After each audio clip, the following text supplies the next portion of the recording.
First నువ్వు ఎరగాల. నీ కోరికలేయో నువ్వు తెలుసుకోవాలా. నీకు అక్కరతగా నువ్వు దేని కొరకు ప్రార్థన చేయాలో నువ్వు తెలుసుకోవాలా. అప్పుడే దేవుడు నీకు సహాయం చేస్తాడు. దేవుని సన్నిధిలో మొరపెడుతున్న మనము, దేవుని సన్నిధిలో ప్రార్థన చేస్తున్న మనము, దేవుని సన్నిధిలో విజ్ఞాపన చేస్తున్న మనము ఆ, దే దేవునికి నిజముగా మొరపెట్టాలి. చూడండి 45వ కీర్తన 18వ వచనం. తనకు నిజముగా మొరపెట్టు వారందరికీ యెహోవా సమీపముగా ఉన్నాడు. దేవునికి మొరపెట్టాలా, నిజముగా మొరపెట్టాలి. మనం నిజముగా మొరపెట్టాలన్నమాట. చూడండి అపోస్తుల కార్యములో 12వ అధ్యాయము 5వ వచనం.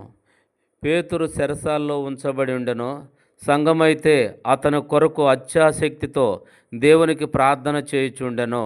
కాబట్టి అత్యాసక్తితో పేతురుని హేరోదు సువార్త చెప్తున్నప్పుడు